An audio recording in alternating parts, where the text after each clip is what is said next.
Hello, my name's Z, and we are back with Diablo again. This is still Season 7, and we're still using Donkmaster 3000.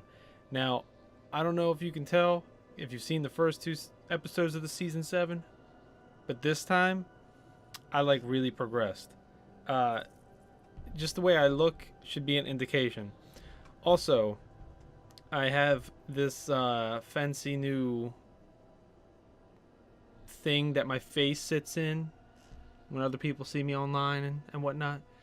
And if you look here, last time we were on chapter 1 trying to get through these shenanigans, these little quests, and then I beat chapter 2, chapter 3, chapter 4, and then I beat Slayer. Now I'm on to Champion. The difficulty of the Champion objectives are quite high. It's a spike, so it's gonna take me a little bit because I have to be able to handle Torment 10 pretty much no problem. And for those of you who are not familiar, there are a lot of difficulty settings. You got your normal, and then you got these hard, expert, master. Then you have Torment 1 through 13. And each one gives you progressively more gold, more experience, better drop rates on legendary items, stuff like that. Right now, I'm sitting at Torment 8. I can run Torment 9, but it does get pretty difficult, and I like to not put the difficulty at such a high level that I can't progress at a good speed. So that's the idea there. I'm going to let this hop in right now. But I've been trying to get my legendary gems up by doing some greater rifts, because I ran an ass load of Nephilim rifts, and I have a crap ton of stones. And I used probably, I would say, like 10 of them already recently. But I've been leveling up my Bane of the Trapped, and I got it to 25. Taguk, I got it to 25. And this is just here right now, Bane of the Powerful. I'm actually going to replace it with Bane of the Stricken, because when you get to Torment 13 and greater rifts that are like, I don't know, about 50, 60 or above, this is actually going to help me out because I'm hitting everybody so many times. It's going to build up my damage enough, and I can... The build that I'm using, by the way, is the Wrath of the Waste for the Barbarian. And I'll just briefly go over what I'm wearing, because, I mean, I wasn't wearing any of this shit before. So, the Wrath of the Waste set, it increases my damage for the Ren skill. It increases the Whirlwind damage. It reduces damage I take. And it gives me a free rune in the Whirlwind skill, so I can put on something else. Right now, I have it sitting with Hurricane. So it pulls all the enemies to me like I'm a fucking vacuum cleaner, and then I just trash their face. But I'm using as my left click Warcry with Veteran's Warning, which increases my dodge and armor. I don't actually have a melee skill except for Whirlwind. That's the only skill that I'm using. And I'm doing Battle Rage with Bloodshed. This increases my damage by 10 and critical hit by 3% for 2 minutes. And critical hits cause an explosion of blood, dealing 20% of damage done to all other nearby enemies. It's pretty good. Rend is that skill that the set is taking advantage of, and it'll hit everybody within 12 yards, make them bleed for 1100 weapon damage over 5 seconds. And another good thing about it is it heals me 0.5% on my maximum life per second for every affected enemy. So I try to get them all sucked in with the Whirlwind, hit them with the Rend. I'm healing myself, I'm dealing more damage, and it's multiplying because of the set that I'm using. And then Wrath of the Berserker, I have this all the time, but I don't have it... I'm not really set up for cooldown reduction at the moment, because it's just, I'm not there in Paragon levels, I'm not there in stones yet, I'm not there in enough base damage where I don't have to worry about filling it in with something like this, Berserker Rage, where I deal 25% extra damage at max fury. But right now I have it where it does the 50% increased damage on that rune. So when I'm in that mode, I am pretty nasty. And ignore pain is kind of like a failsafe. If I'm getting my booty handed to me, I pop ignore pain. It will take my damage down 50%. I don't get stopped by anything. It's like when I'm in the Wrath of Berserker, you can't be stopped, chilled, stunned, frozen, knocked back, nothing. And I also gain a crap ton of life for all my fury spent. And Whirlwind is spending 10 every single hit. So, I mean, that's a lot. It's 50k plus in health, like, however often I'm hitting it. So you saw the one passive. The other one is Rampage. Every enemy I kill, I'm getting 1% strength, up to 25 times, which is really not difficult to get, as long as your enemies are dying at a reasonable rate, because every 8 seconds you got to kill somebody. Weapon Master I'm using because I'm using 2 mighty weapons, and that gives me 2 fury per hit, which will keep the Whirlwind chugging along. And then Ruthless is just to do more damage when enemies are getting low on health, 40% more when they're 30% health and below. Now, as far as gems, I'm just filling them in as I can get them. I don't have flawless royal gems quite yet. But my weapons, my swords are the Bulkathos set, which is an absolute necessity when you're using the Whirlwind Barbarian. As you can see, it increases my fury generation by 10, which is like astronomical. So now when I'm spinning around, you can see that it's fighting it pretty hard. And then combined with me hitting everybody and generating 2, I can generally just stay in this pretty much the entire dungeon. But I don't have ancient versions of these, and I've only found one of those Ramalandi's gift, or whatever the hell they're called, which lets me just socket a weapon without me doing an enchantment on it. So I threw the crit hit damage into this one, but I need one for this one, and then that will make my crit damage at like 500%, which is a shit ton of crit damage, because these weapons, non-ancient, are not that powerful, but they're doing all right. Like, my damage just sitting here, I mean, it's still saying my base damage is over 700,000. It's really not that bad. I don't have the belt I need right now. It's just there. I have a Hellfire Amulet, which gives me the Brawler passive. I will show you what that is real quick. I think it's right here. Yeah. As long as there's 3 enemies within 12 yards, all my damage is increased by 20%. I mean, obviously, there's always a ton of enemies by me. Like, freaking 24/7. So, that's helpful. It's not ancient as well. I'm going to have to keep running Infernal Machines and killing Key Wardens to get the pieces, killing Uber Bosses, and seeing if I can get lucky. But I got Teguk in it. Excuse me.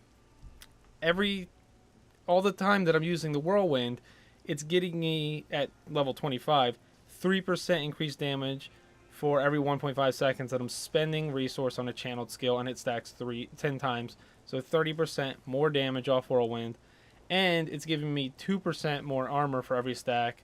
So I'm getting 20% more armor. So it's making me stronger as far as toughness and stronger as far as damage. Bane of the Trapped. Obviously, I've used this on my Demon Hunter if you've watched any of my stuff. And it's self-explanatory. It slows them down. And then I deal more damage to them. It's just, that's what it is. And this is just, every time I kill an elite pack, I get 20% increased damage for 55 seconds at level 25. And I gain a static 15% increase on damage and 15% reduction on damage from said elite packs. And that's the gist of it.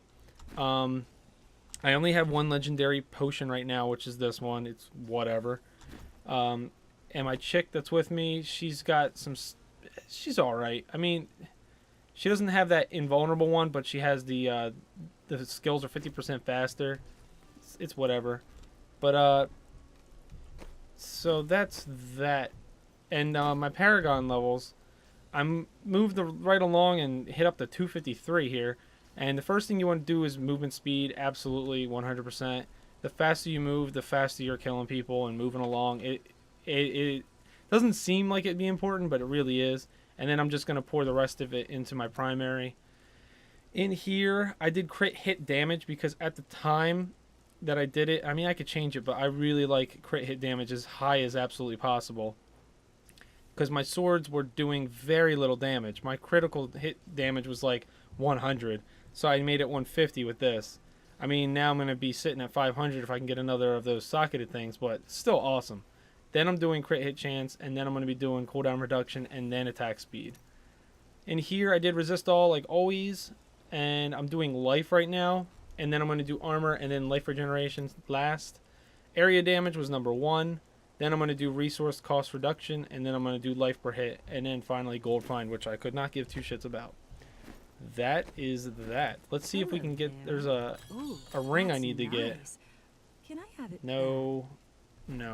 There's a ring I need to get that I need to do an extraction of legendary power in Kanai's cube, where it just gives me 300% increased whirlwind damage, which is crazy. And I'm pushing through the rifts here, trying to go higher and higher. I don't really need to go that high at the moment. I could probably just get away with this. I'm trying to level up that, whatever, that Bane of something, the one that takes more damage every single time I hit them, so I can get rid of the Bane of the Powerful. But you can see, as like versus before, the character that I was playing in the part 2, he's extremely more powerful. I mean, it's funny. I actually did go back and play like a couple little runs with my Demon Hunter on Torment 13, because if you remember, I was like super stoked about that. And it is cool. It's like basically playing a Greater Rift 60, but 24/7, like outside of a rift. So I mean, it's hard if, like, this character would never be able to do it. But the Demon Hunter, it's like really, it's not hard at all. I mean, she can take out people with like hundreds of billions of health, and it's really not that big a deal. So, oh shit, I just died. Wasn't paying attention. But yeah, like for this character, I would like to be able to get him to Torment 13, because I think the season challenge maximum, where I get more inventory space for like my stash, I think I have shit. It's I keep talking and not paying attention. It's you have to be able to beat stuff on Torment 13 pretty much like I beat it with my Demon Hunter. So it's gonna be a little bit of a grind, fucking die again, to get this character up to that strength level. But you can see, I can, for the most part, not really stop whirlwinding. It's like, it is pretty awesome. I'm not used to this much, like, having to circle around everybody constantly. Because, like, with the Hunter, I would just stay as far back as I can. And all my billions of bullets would just kill everybody. But, I like this character. Overall, it's pretty good. I'm enjoying it. We got a power pylon. And then everything just freaking dies. But you see how, like, the whirlwind just sucks them in, and then they just get mutilated. It's awesome. I love it. This is a really cool build, having it be like circled all the way just around whirlwind. It's pretty awesome. Oh boy. Well, this map is kind of a bad representation because it's like an all narrow, zigzaggy map. But you can see on the bottom there, indicating the 10 stacks of my whirlwind Pega, and then I had 25 stacks of that strength increase. So it definitely is like a non-stop, one fight to the next kind of build and character. You just plow through as fast as you can and then move to the next pile. There's no wait time, no chilling. My buddy that was using the Witch Hunter, his character actually got really strong. For a while there, he was doing better than I was as far as survivability and being able to get through a rift in time. I could deal like a little bit more damage, I think, overall, but he wasn't dying every encounter. Like, I was just going down left and right before I got set up like this. But I mean, now that I got the 2 mighty swords that let me just whirlwind like a maniac, now it's probably more favored towards this character. But he's using, I believe it's the Helltooth set. I'm not sure, but it's centered around like this wall of the dead or some shit like that. And his pets are pretty damn strong. He wants to find this ring. It's called Short Man's Finger, I think. And it takes his Gargantuan, which is like his main big pet. And you can only have one, but it makes him a little bit smaller and more powerful somehow, and makes 3 of them. So he can have 4 dog things and 3 Gargantuan. So I'm looking forward to that. And I also started getting together my, on this character, the Immortal Kings set. Once I have that, I can try to see how that build will work. It makes your ancients stay out until they die. And so instead of 10 seconds, they're just out. Which, I mean, it can be really cool. But it depends on how you feel. Like, I mean, I don't know if you want to play an autonomous, you just walking around and your guys kill everything, or if you want to get in the mix, whatever. But yeah, that's an option. And then I also found some of this set for me where it's back, I think in the first episode I was saying there's a set where like you do leaps and smashes, and it's just like avalanches and earthquakes and everything constantly. I started getting pieces from that set too, so there might be options in the future to change it up, but right now this is my complete set. It's getting me the furthest, so that's what I'm going with for now. Keeping it with the season, because this is the season bonus, so that's what we're doing. Oh baby, get it. Oh yeah. Conduit pylon is awesome. Ooh, man, do I like me some of this. That's right. You all got fucking wrecked. Oh, baby. The Rift Guardian. Oh. Hey, Butcher. He said, bitch. Come on. He has, metal feet. Like, overweight Iron Man or some shit. I mean, he's got like 16.5 billion life. Which is hilarious, because on Torment 13, regular guys have more than that. But we'll get there, You can see how much progress I'm making. And it's not taking me that long either. It's really not. Let's see what Orc has to say. There we go. Another level. Actually, 2 levels. Get a little life and get a little resource cost reduction. Well, guys, I mean, that's it. That's my update on Donkmaster. He's doing pretty well. You know, the furthest I've gotten in the Greater Rift so far, I gotta get further, is 44 is the next one for me. It doesn't sound that high, but I mean, it's pretty difficult. I think 45, if don't quote me, but I think 45 is Torment 10 difficulty level equivalent. So, like I said, I do run Torment 9, but I'm usually in Torment 8 right now until I'm gonna get the socket with the 130% crit hit in the other sword, and until I get my gems up a little bit, my Paragon up a little bit, and if I can get that ring, and I can throw it in Kanai's cube and extract the legendary power for 300% extra whirlwind damage, yeah, he's gonna hit like a fucking truck. But until next time, guys, I'll see you in the next update. Later.